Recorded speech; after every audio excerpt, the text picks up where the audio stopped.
Welcome back. Are you back? Yes. But still minded somewhere else.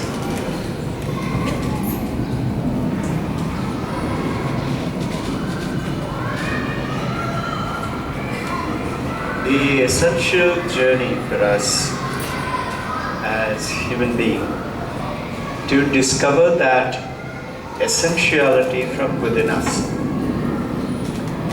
And you heard a very nice presentation, and then by the addressing by Shaldaman. This you've heard before. The word guru in Sanskrit and subsequently in Hindi and many other languages in India, it means gu to ru. Gu means darkness to light. Ru is the light. Darkness implies I am ignorant, and from there you take them into a journey to light of understanding. And when you do that understanding and the light, what happens is you develop certain things which most essentially what Sharda talked about just now is that I am not important, you are important. You is the person in front of you. It's a very famous saint. He had said that if and when I close my eyes, I find peace within. And when I open my eyes, I say, what is it that I can do for you? Everybody around me, starting from his disciples, to his family members, to the people around, to the plants and the animals and the gardens and everything else, is the you. I am not important, it is you who is important.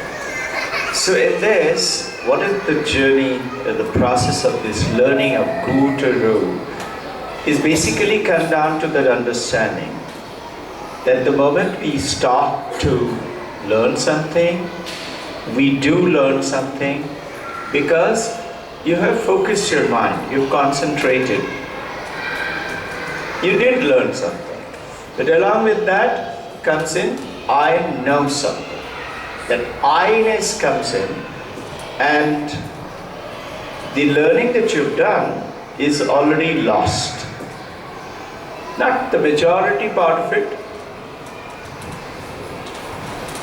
How much depends on how much of the majority is your I is prevailing. So certainly you will find people who know a lot, but if they're humble, everybody goes towards them.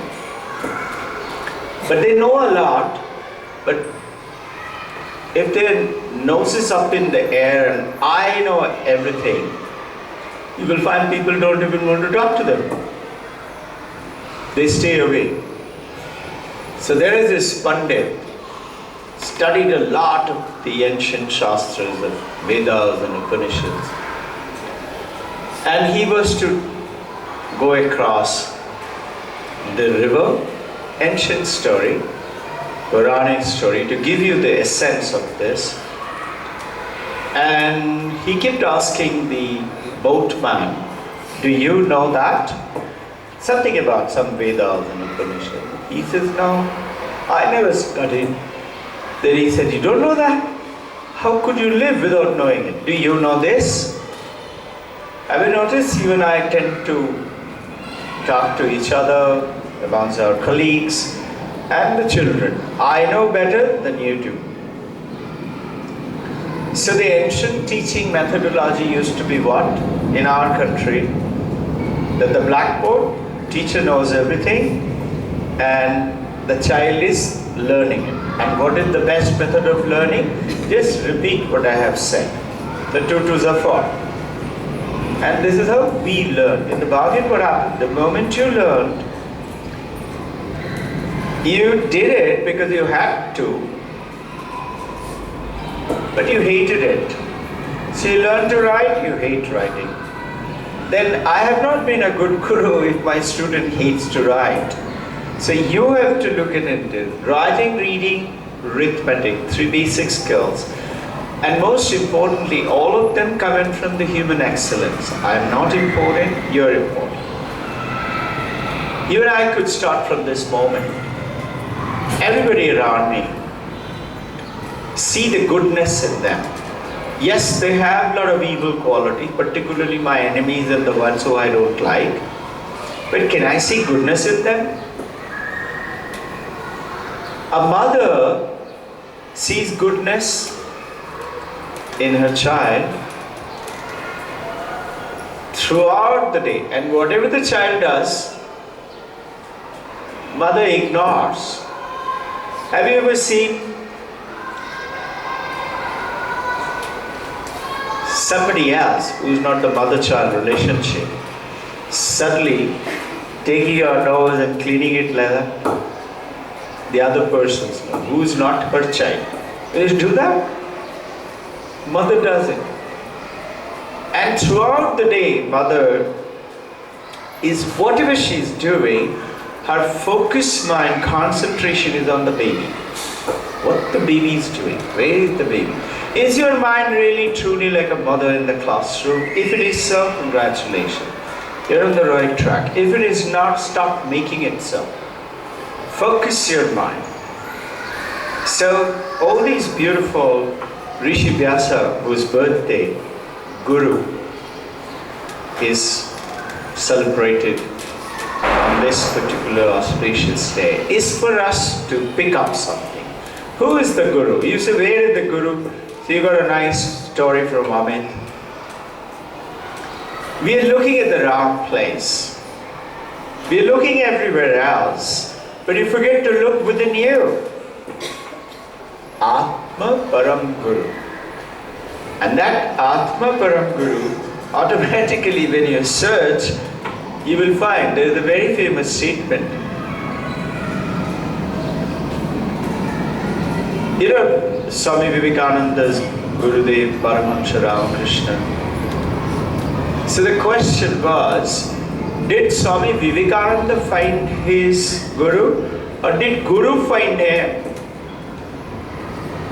The Paramahansa Ramakrishna used to pray to Divine Mother Kali that I want to give these, send me good people. I don't want those people to come down and say, take 10,000 rupees. Those days, 10,000 rupees. One businessman came and said 10,000 rupees. Use it, your dhotis, patawa, bistara is all gone. Come on, maintain it properly. He said, I don't want it. So his nephew, Hriday, said, keep it, I'll manage it. The Paramahansa Ramakrishna said, can you imagine what will happen? I'm going to check with you how much you spent, where is the money? So my mind, like the mother to the baby, will be always on the money. He said, I don't want it. He told that businessman, please don't come here if you have to come down to offer money. Now, notice, similarly, the statement goes, you know, Mother Kali was brought into the world today because of Paramahansa Ramakrishna. And Vivekananda went and talked about it. So did Paramahansa Ramakrishna found Mother Kali, or Mother Kali found Ramakrishna? He used to pray, send me those good people. He got 12 disciples.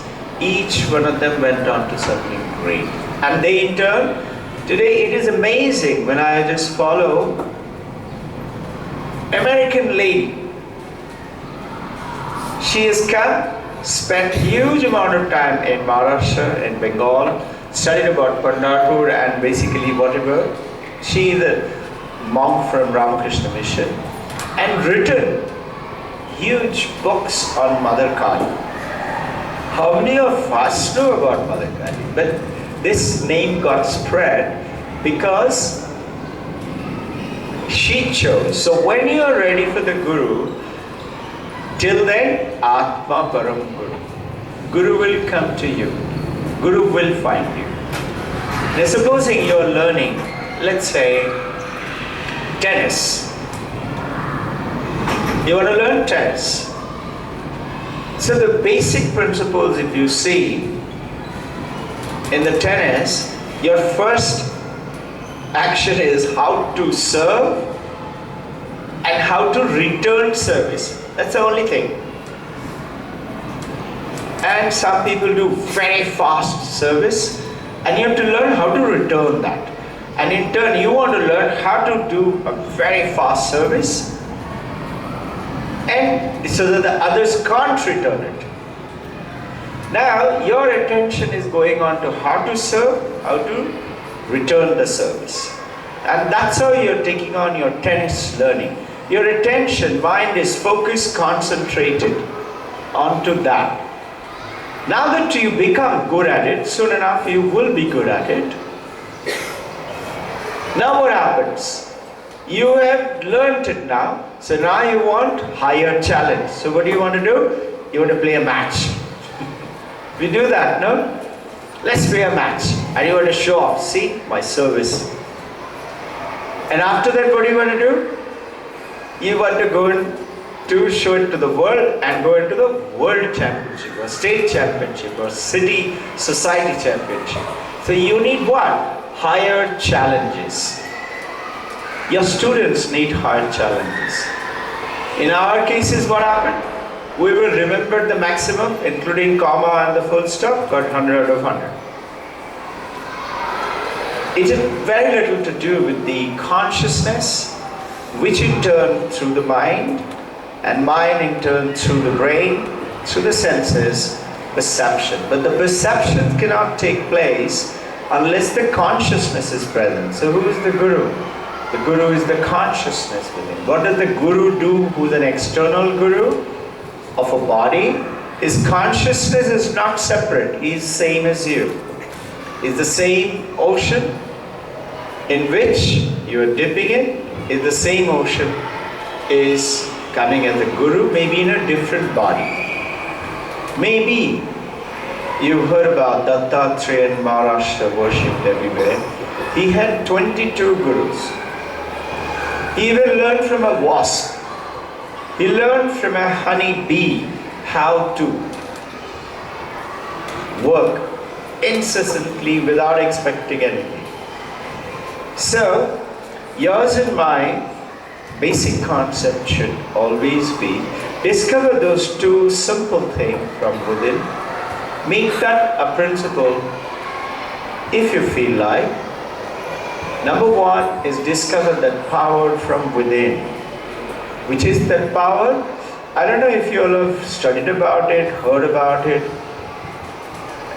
You've seen that statement outside in the Paramahansa Yogananda's below the picture, while wait for heaven, make it here. Where is that? That here is within you. And if you study the ancient Patanjali Yoga Sutra, it goes on to explain all the chakras which is within you, and eventually the Brahmarandha Sahasradhar. What is that chakra? It is supposed to be Svargalok, rising from heart chakra to Vishuddha chakra, Agya chakra, and this Sahasradhar chakra. From here the heaven is starting. Where is it? Make it here. And what is this? Is Satyalok, filled with truth. Then can you and I start practicing the first principle of don't tell lies? Not easy. But if you start to do it, you will find suddenly a change will come upon you. How? Just like you don't know when will you go to sleep. You puffed up your bed and make your everything clean. Maybe read a book or switch on the TV, whatever it is. You don't know when will you go to sleep, but you will, more or less. Same way, we don't know when will you establish the truth. Satya Pratishta is, as per ancient Vedanta, is one of the most difficult things.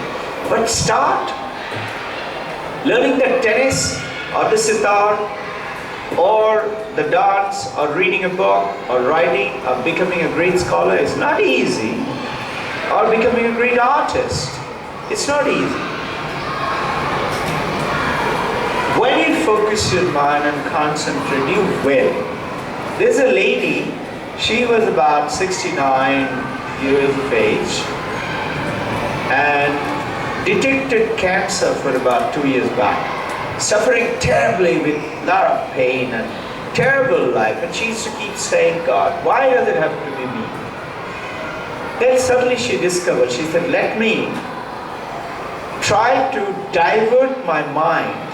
You see, your mind is the one which makes your life heaven, or it can make heaven as hell. So that mind is the one which has to be guided into it. The lady, she started to learn painting. And she learned it with all her focus attention. And she became a very good painter. And she is saying, she's sharing that I find myself today, I'm living a better life than I was living before my cancer. That pain vanished, it went away by learning to that very simple. Living with truth, learn to concentrate and focus. See, yours and mine, maybe we could take it up as right from this moment, I should make a supreme effort, not even think lies, should speak the truth. Sometimes somebody might ask you something which may be bad truth. Apriya satyam mavada, don't speak. How can you? Somebody is saying, tell me, am I looking smart or no? You just smile and nod your head. It doesn't mean yes you are. You can also say, why do you have doubt? You can just deal with it instead of giving it out. And the second principle is what we talked about. See the divine guru, the teacher, that perfectness in everyone. Everyone. Your baby teaches you how to be detached, how to be least bothered, and always joyful and happy. So do these small children. When they come and give you a nice hug, you love it, no? You automatically smile. Smile of joy, peace. So find in everyone, what is it, that thing that I would love to learn from? Two simple principles. Hold on to it and see how beautifully the life will change. We have a lot of work to be done in this school, and this work can only come up and take its beautiful shape when the consciousness overall for everyone joins up together and makes like a nuclear reactor. So the supreme energy is over there. Like it is in a temple, in a church, in a mosque, in Gurdwara, like that. This school should be. And where is it coming from? You. Keep smiling. Thank you very much.